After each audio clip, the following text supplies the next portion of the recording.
I'm Tony Lockwood, founder of Thompson Wright Partners, and I'm delighted to welcome you to the latest episode of Inside Track, where I discuss business transformation journeys with leading figures in industry. I'm delighted to be joined on the virtual sofa today by Anne Shiels. I'll let Anne introduce herself, but I was keen to get her onto the podcast as her experience covers both delivery and more recently coaching and advising senior teams on how to ensure successful transformation. As such, I think that you'll agree she brings a different perspective to the show. Thanks for agreeing to be part of this podcast series.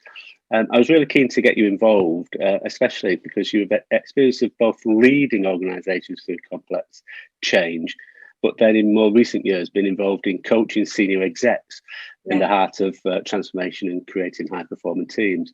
So I think I'm sure the discussion will bring out many different aspects that we've not covered in previous episodes. So I'm looking forward to this episode. But first, we always start with a little background, your backstory, shall we say. And so do you want to just tell me a little bit about your career and how you got into change and transformation in the first place? Sure. So thanks for inviting me to do this, Tony. So my name's Anne Shiels and I now run my own consulting business. So what I do now is I support senior leaders, typically business owners, C-suite level below, either on an individual basis or increasingly with teams, actually. And a lot of the work I do is helping people through change and transformation. So whether that's at an individual level, at an organisational level, or at a team level. So I've got a real passion for working with people through change, and I think that's been ignited from my executive career. Yeah. So if I kind of go back to that, and I've got over 30 years experience in the corporate world, so far too much to bore everyone going through every single bit of that. But what I'll maybe do is pull out some of the salient points that I think speak to the whole change agenda, if you like. Please, yeah. So I think probably the first one was my background is primarily as a chief human resources officer, and I've worked in a number of different industry sectors, so financial services, telecoms, retail, consumer goods.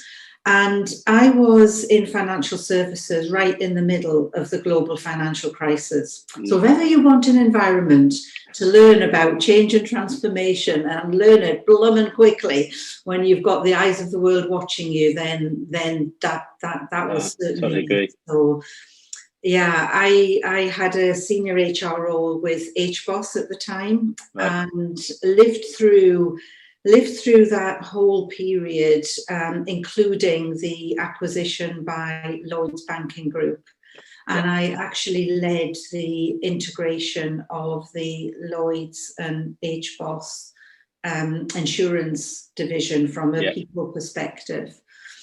So that was an incredibly interesting experience, two hugely different cultures. So, the classic thing on paper, they look very similar. So similar product set, similar skills, similar clients. Yeah. But the two organisations just could not have been more different culturally.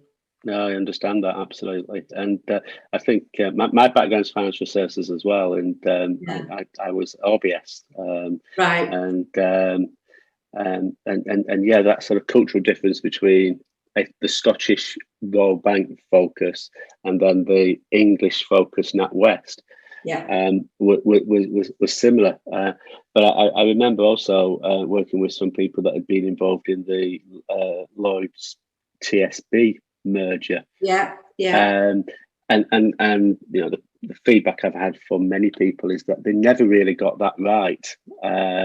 So there was two completely different cultures. So I'm assuming when it came to HBOS, then there was almost three different types of. There was the HBOS, and then there was the Lloyds, and then there was the TSB group. Yeah, and even going back further than that, Tony, there was when I joined HBOS, it was not long after the Halifax and the Bank of Scotland had come together. So it was HBOS when I joined, but still in early days. Yeah. And even several years on, people would still identify themselves as either being from the Bank of Scotland or from Halifax. And it just really, really struck me of how powerful that sense of identity is. And if you try and ignore that or take that away from people, then people will never be able to move on and embrace what's new. So, but I think also if you can embrace that, it can become really, really powerful. It can, and what I've learned, I think subsequently, is there is a way to embrace it, and very often people get that wrong, or usually through very good intent, because what I've seen is, the people who are leading change have had the privilege and the advantage of probably months and months of planning for it. So, from their perspective, I often use the analogy of running a marathon. So from their perspective, they've been months and months in training, and we get to launch day or whatever it is, and they're ready to be off the starting blocks. They're excited, they're sprinting ahead, they can see what the end's like, they've been well prepared for it. And then everybody else hasn't even got the trainers laced up.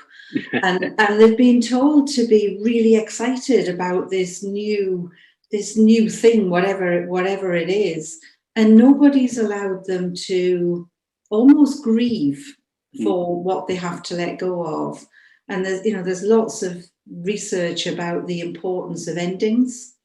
And I think very often organizations in their desire to try and motivate and excite people spend too much time in the early days talking about the shiny new horizon and not letting people acknowledge that they have to let go of something in order to go there. And I think that for me, that's one of the big lessons I've learned through change that I've led subsequently from the HBOS one. And one of the things I do a lot with teams now when I'm working with them is to encourage them just to acknowledge and let people acknowledge what it is they need to let go of, and respect and honour before they move on. And it's also, I suppose, taking that on an individual basis as well, isn't it? Because some people will be ready. They'll be wanting to jump on the train and get to the next destination without a care in the world, where others that have maybe lived and breathed the organisation for many, many years will be very reticent, and it's understanding that and communicating in the right way to those individual groups. Absolutely, and as human beings, we don't like change.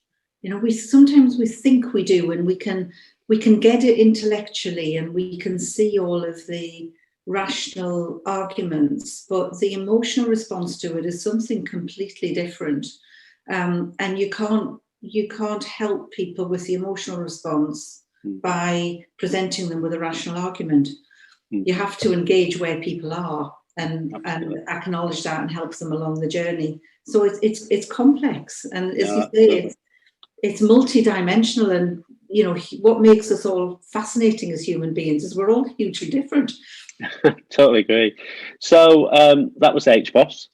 You're just telling us a little bit about your sort of career and how your change and transformation experience grew. So what happened after HBOS?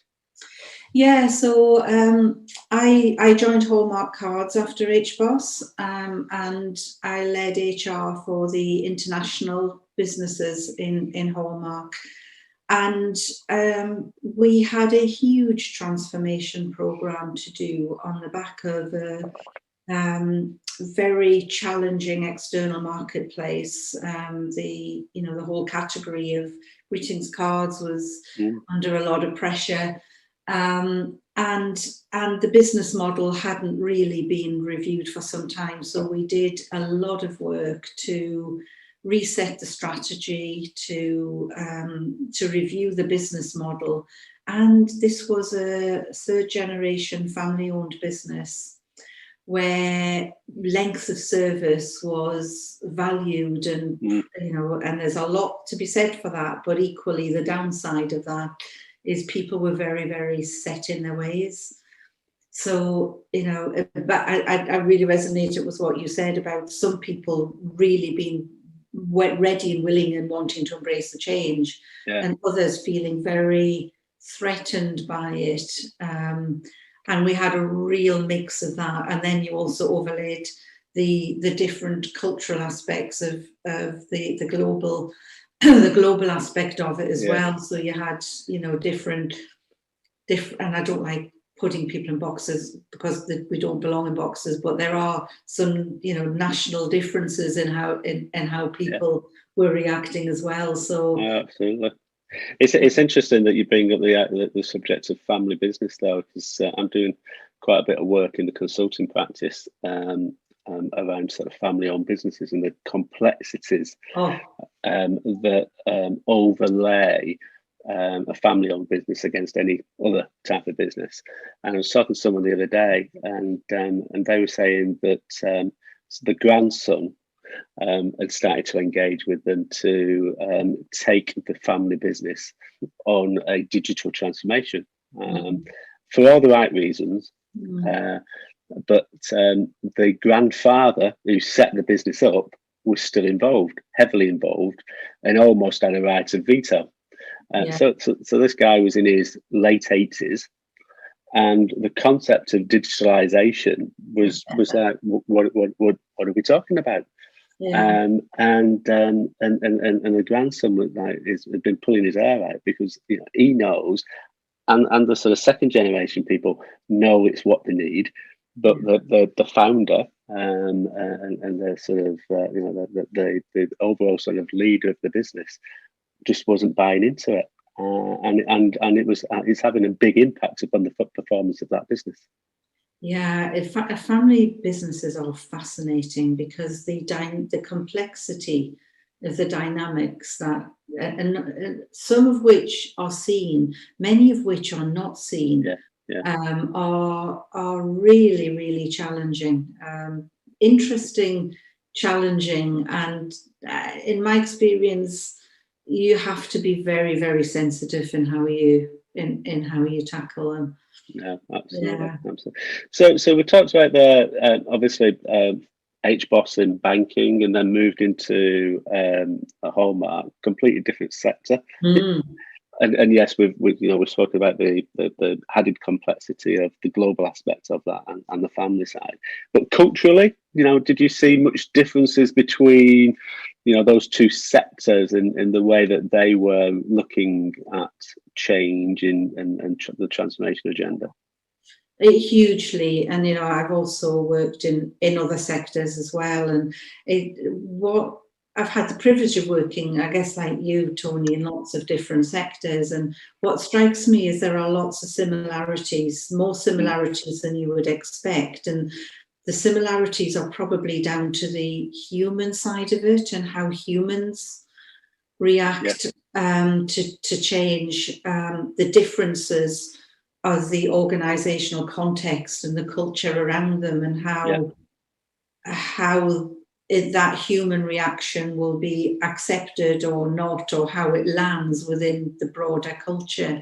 So I think what I saw in Hallmark was a real fear of change on the whole, and this real sort of dichotomy between understanding all of the commercial realities, but not being sure what that meant for individuals, and not being confident about what a new model, what a new strategy could look like. And I think one of the features I found a lot with family-owned businesses is they tend to be quite paternalistic. So almost a reticence to be really honest about what needed to happen and why it needed to happen meant that the people still didn't really get the compelling reason.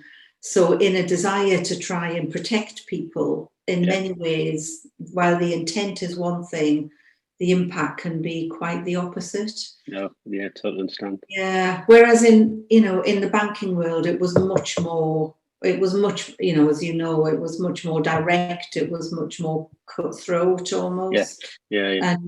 And it was almost one extreme to the other, actually. And as in many cases with life, the right answer tends to lie somewhere in the middle. Agreed. And I have this conversation quite frequently about whether or not it's better for someone who's leading the change to be sector experienced, or actually someone that's like yourself, just moved from one sector to the other, having a real understanding of what it takes to take organisations through change. What's your perception on that? I know personally, I know what mine is, but what's yours around whether or not it's better for someone to have massive amount of industry knowledge, or someone who's completely new into the industry driving change? I think my first reaction to that, Tony, would be it's never about one person. So it would be, who do you have around you, and do you have the right skills and experience and diversity of voices around the table?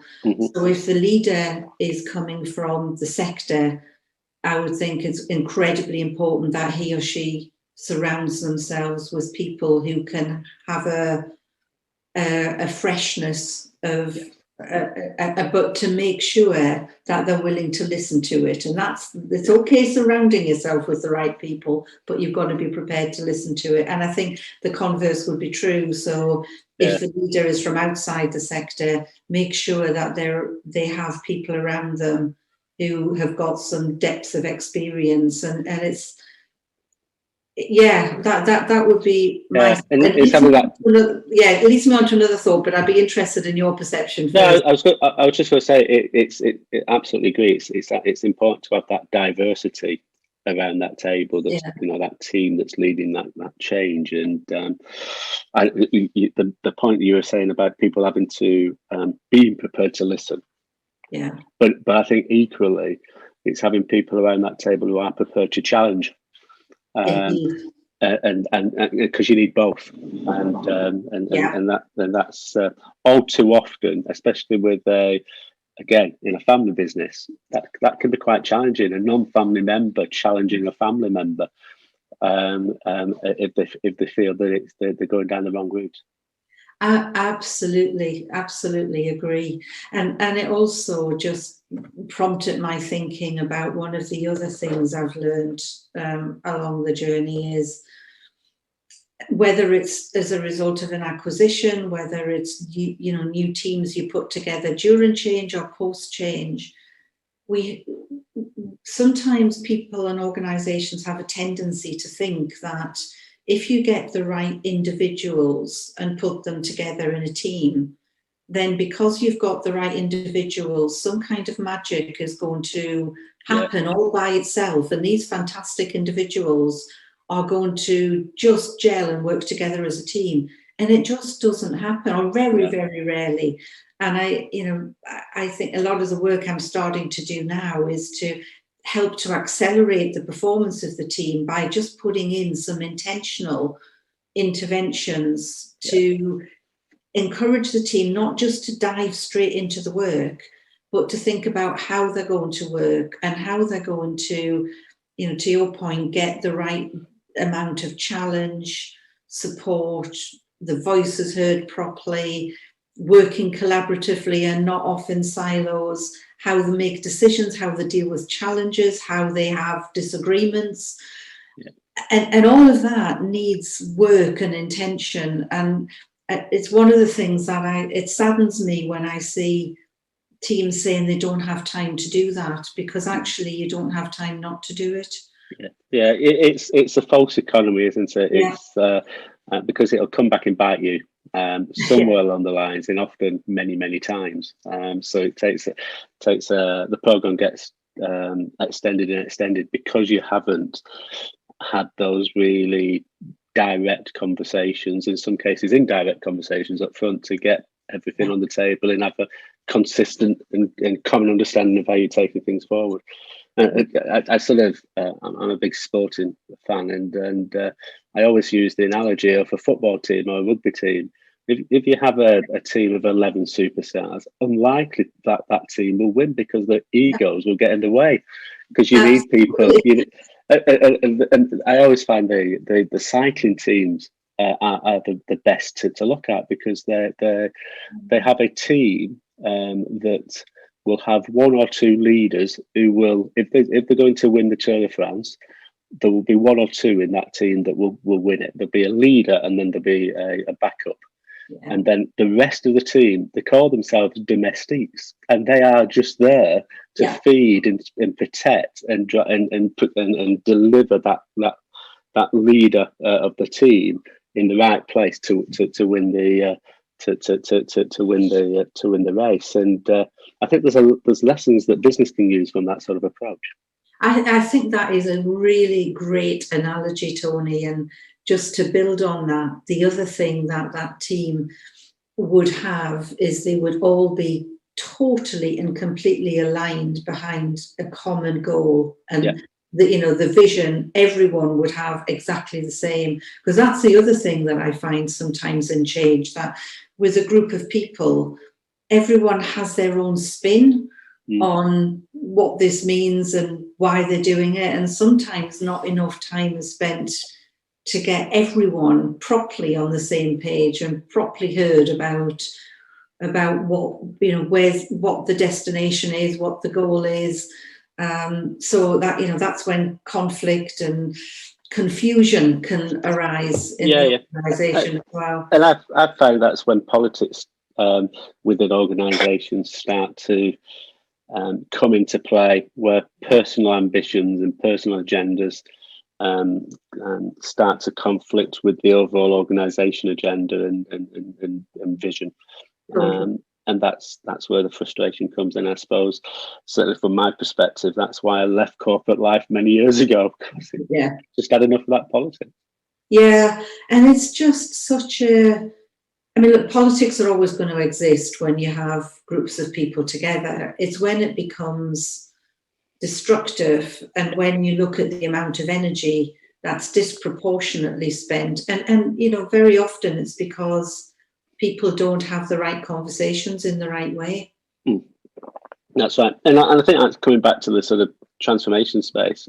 That's critical that you have those conversations with the key stakeholders to really understand what their agenda is and how the change can either support, or if it doesn't support their personal agenda, what we're going to do about it. As you say, right up front, so that you've got everything on the table. And you'll never get everything on the table, so there'll always be surprises as you go along, but if you can get most of them out up front, at least you're in a better place. If you can create a climate where that sort of dialogue is encouraged and respected, and you can create a space where it's okay, and where those conversations can happen, it can save a huge amount of time and money down the line. Absolutely. So you moved out of taking responsibility for delivering transformation and change in an executive capacity into now, as we said earlier, coaching and supporting senior leaders to drive their change agenda. How have you had to adapt your style to make that transition? I had to learn to be a coach and not a leader, and it's very, very different. So I, as most executive coaches do, went away and did a lot of personal development work, a lot of training to do that. And it's an interesting transition, because I think at first I was quite purist and went, after having done my coach training, and it's very easy to go into a purist space and say, I mustn't bring in my own perspective, etc., etc. And I had a real aha moment with a coach supervisor I was working with once, and he said to me, what are you doing, Anne? You've got 30 plus years of really valuable corporate experience. Why are you denying your clients the opportunity of hearing some of that? And it was just like permission to combine both that experience and the coaching skills. And I think I found a way of navigating that. Always in discussion with my client, what is it they really want? And we're always talking about, would you like me to offer some insight here, or would you like me to facilitate your thinking? And sometimes it's one, sometimes it's the other. But I think having experience and confidence in the coaching world, I think you find the right balance. Yeah. But, at first I probably went too far in the other direction. And I'm also a non-executive director, so it's good that I can also bring some of my experience around the board table there as well. Yes, yeah, and that's a different perspective again, isn't it? It's that challenge and probing aspect of that to ensure that the exec teams are delivering against their agreed agenda, and that's again slightly different than, as you say, a sort of traditional coaching approach, which will be more facilitative and as you say, helping them to come up with their own answers rather than challenging them against the answers that they're providing. Yeah, and it's great. It's great wearing. Well, I enjoy it anyway. It wouldn't be for everyone, but I enjoy wearing the different hats. So of all the programs you've been involved in, then, which have you found the most interesting? And that could be both as during the leading elements in parts of your career, or the stuff that you're doing now. I think probably the hallmark one, just because it's a really difficult question, that, because there's bits of all of them that I find really interesting. I think probably the hallmark one, because of the, if I can say, the relative inexperience of the organisation in embracing and leading transformational change. Yeah. So it wasn't a well-trodden path. They didn't have a lot of leaders who knew how to do this. Mm. So, and then you add the, all of the other complexities that we talked about earlier.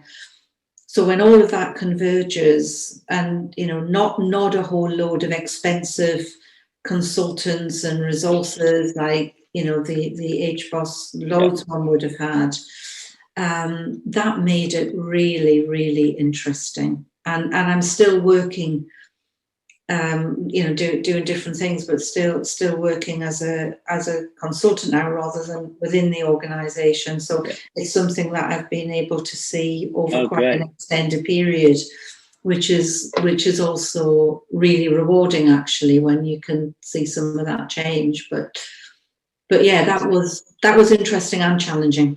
Yeah. So within Hallmark, then, what were some of the major successes that you experienced there, and just can you just talk us through how they came about? Some of the key lessons, I suppose. Yeah. So I think some of the key lessons were, the piece that I spoke about earlier about recognising how to take people on the journey, and we really invested in internal communications, but not as a download, top-down message, which perhaps might have been the approach before. So we really thought about how do we engage people, and this was a creative company, so you had to do it in a really creative way. So we were talking about cost at one point, and we actually brought in trolley loads full of greetings cards, and we brought it to life for people in a very visual way, and we also we created we created a storyboard and let people draw pictures, and we thought about what type of people are we working with, where are they starting from, what's the best way that they're going to engage with this. So somebody standing up with a bunch of numbers, and it just wasn't going to work. I mean, it may do if you're in a different kind of environment, you might dial that up a bit more, but we had to dial that down, and we had to find a way of engaging that worked with the profile of the workforce, and we had to let them we had to encourage them to be involved. And there was something about the two-way dialogue as well. I think that's really powerful, though, isn't it? Because we've had lots of conversations in previous episodes about the need to engage with people. But I would say a lot of organisations, when they look to engage, will have meetings, they'll have facilitated discussions, they'll have round tables, and it'll all be quite staid, traditional.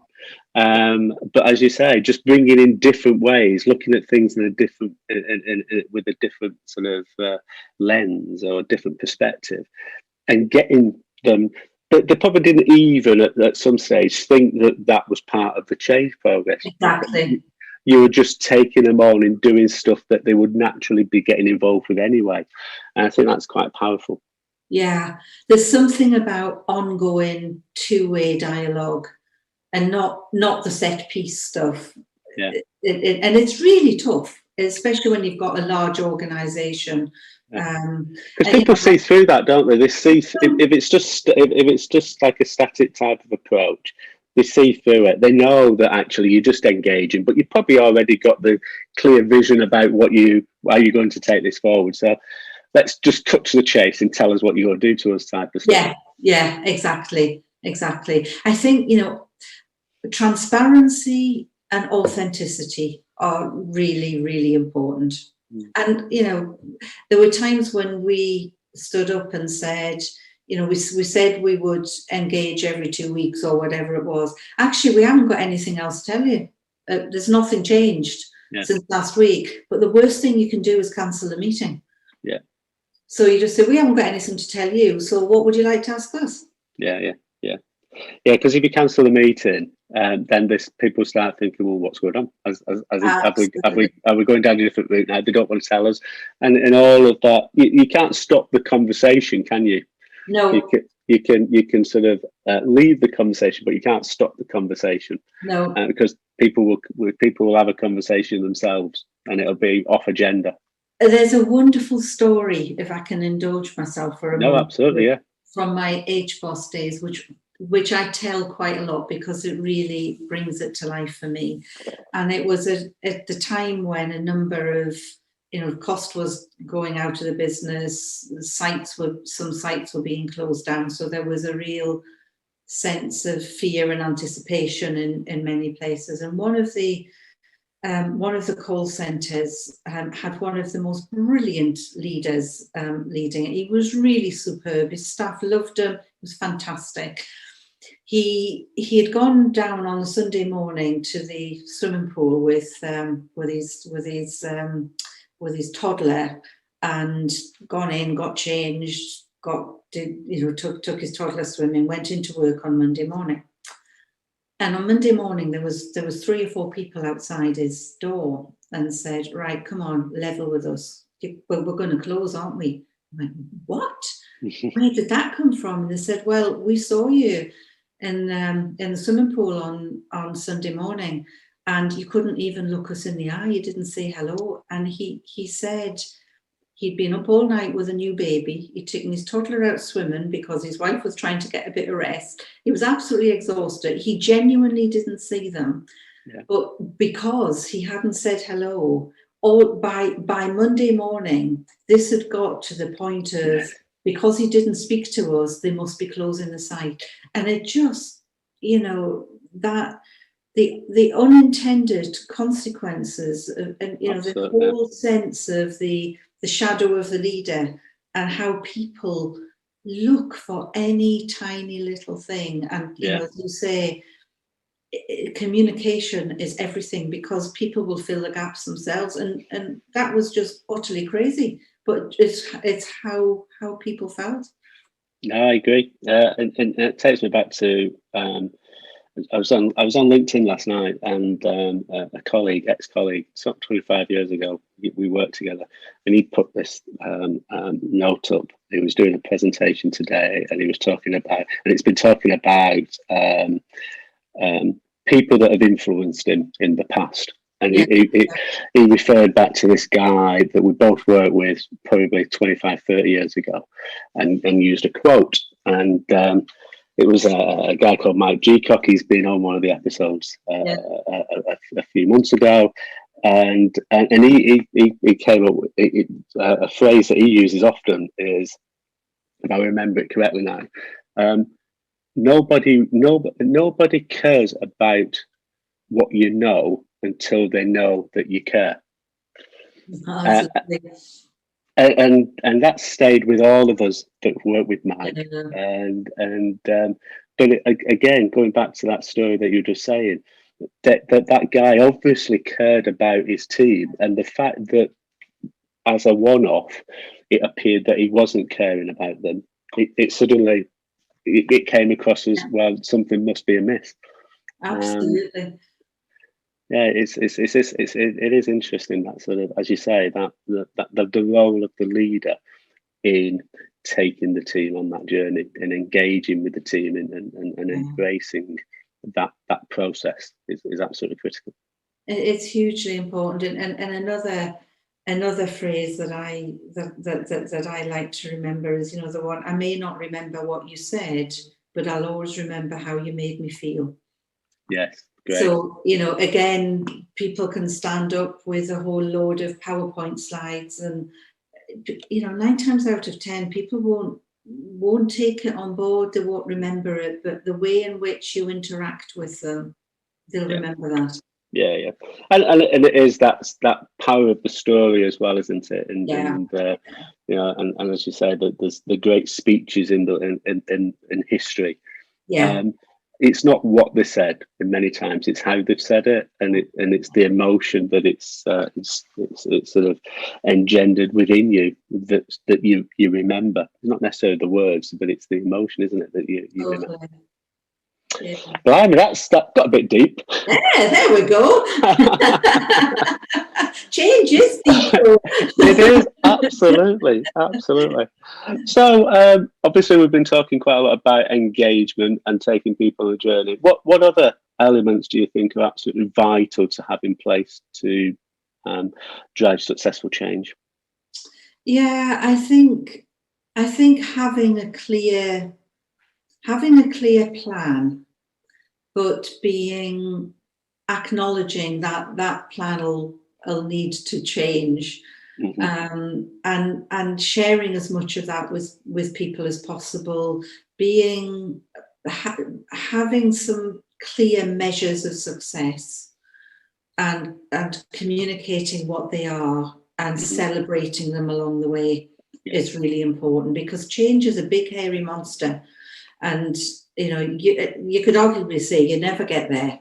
So what are the measures of success, and how do you celebrate them?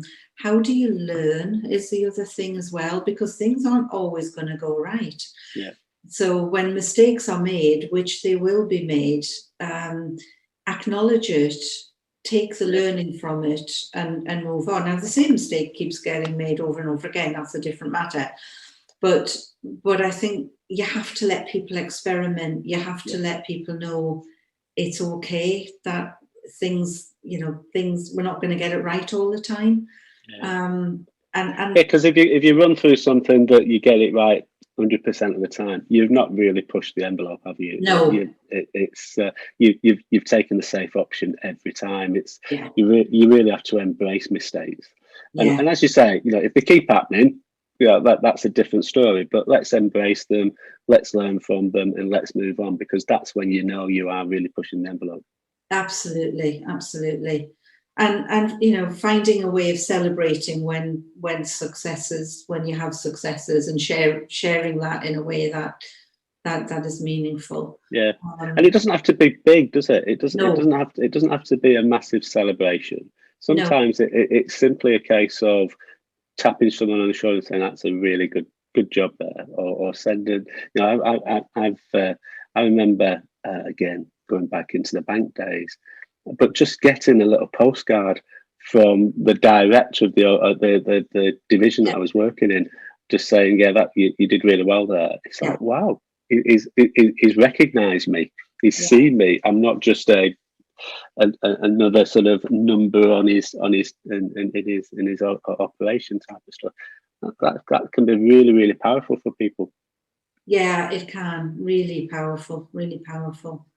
And I think also just getting people aligned behind, you know, what the interim goals and steps are, so that I think sharing as much information as you can. Yeah. Overshare rather than undershare. You know, obviously within whatever constraints you're operating under, because there'll always be commercial constraints that you have to be aware of, but sharing as much as you can is really important. And also the other thing is, don't throw away the baby with the bathwater. There will be things about how the organisation's operating now that you want to honour and hold on to. And I think being upfront about that and letting people know, you know, it's not that we're trying to erase history. We're not trying to say that what went before was in any way bad. It's just usually the context's changed and the challenges are different. So I think being respectful and honouring what's gone before and acknowledging what you need to let go of and why, and what you choose to hold on to and why, and being overt about that is really important. Totally. We always finish these episodes with what's your one takeaway? We've spoken quite a lot about engagement, but is that the one takeaway, or you know, is there something else that you think, you know, the one thing that, you know, will really make a difference to people in delivering change and transformation within organisations? What would you say that one takeaway should be? Authentic dialogue. What do you mean by that? I mean, at every level. So at the level of the people at the board, at running the change, having those discussions that might be challenging, they might be supportive, that whatever, but having proper conversations and not being frightened to challenge, not being frightened to fail, dialogue at that level, and then dialogue from an engagement perspective throughout the organisation.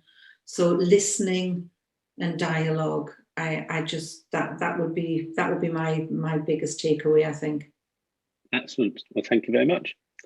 That was really, really good. I think, like I say, we've covered off a number of areas now at a much deeper level than we have in previous ones, which I expected, to be fair, from as we said right at the start. So thank you very, very much for your time. If anyone has any questions, are you happy to engage with them? More than happy, and really enjoyed the conversation, Tony, so thank you. All right, Bill. Cheers. Thanks, then. Well, Anne, thanks once again. The time has simply flown by. Really interesting discussion that I'm sure you'll all agree and brings a completely different perspective to the other people that we've had on the pod so far. If you haven't already, please do subscribe to the podcast and leave us a comment and a rating. It helps to get the message out to more people, and the more people that understand how to deliver successful transformation, the better in my book. The Transformation Leaders Hub continues to prosper, and we are in the process of launching a new platform with even more ways for you to interact with your peers. Check it out by clicking on the link in the show notes. See you in a couple of weeks.